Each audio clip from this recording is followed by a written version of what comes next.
شیخ صاحب وایي چې سنت او مانده فرض دی. دا ناشنا عجیبه غریبه خبره ده.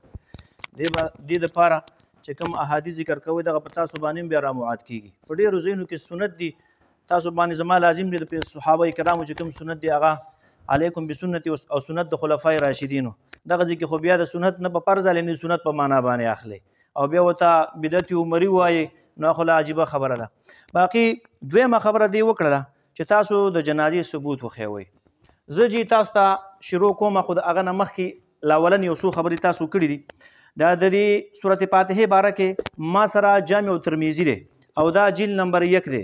په دې کې په 364 نمبر صفحه کې فرمایي، دې فرمایي چې حدثنا احمد بن منيع حدثنا زيد بن حباب حدثنا ابراهيم بن عثمان عن الحكم عن مقسم عن ابن عباس ان النبي صلى الله عليه وسلم قرأ على الجنازة بفاتحة الكتاب وفي الباب عن ام شريك. تاسو کوم ذکر کو قال ابو عيسى حديث ابن عباس حديث ليس اسناده بذلك القوي ابراهيم بن عثمان هو ابو شيبة الواسطي منكر الحديث.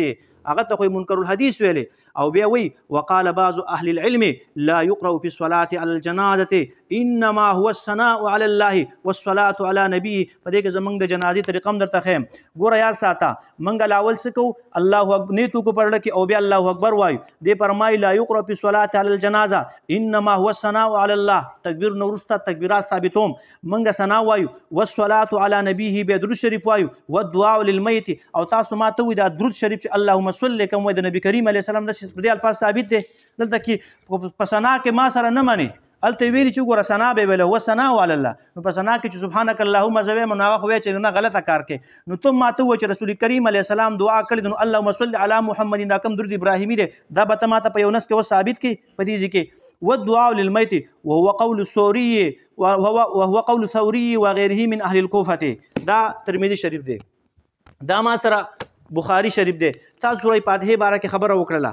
بالکل قال صلیت خلف ابن عباس على جنازة فقرأ بفاتحة الكتاب وقال لتعلموا یا ليعلموا انها سنه.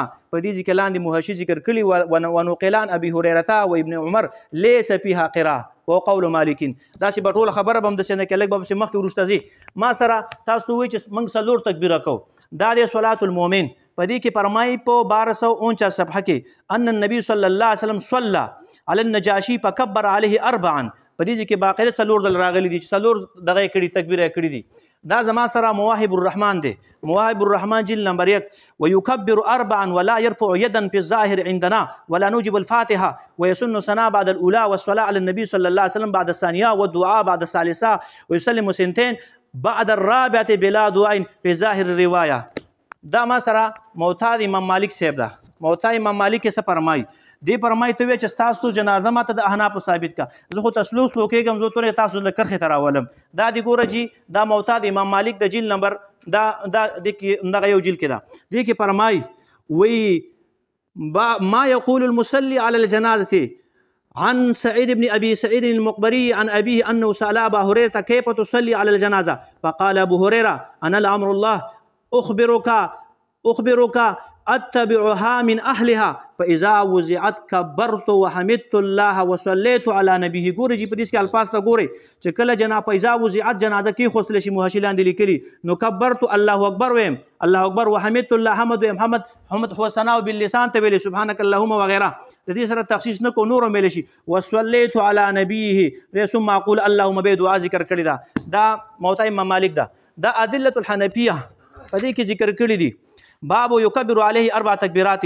عن ابي هريره رضي الله عنه ان رسول الله صلى الله عليه وسلم نعد النجاشي في اليوم الذي مات فيه وخرج به من المصلى فصب بهم وكبر عليه 4 تكبيرات رواه الجماعه.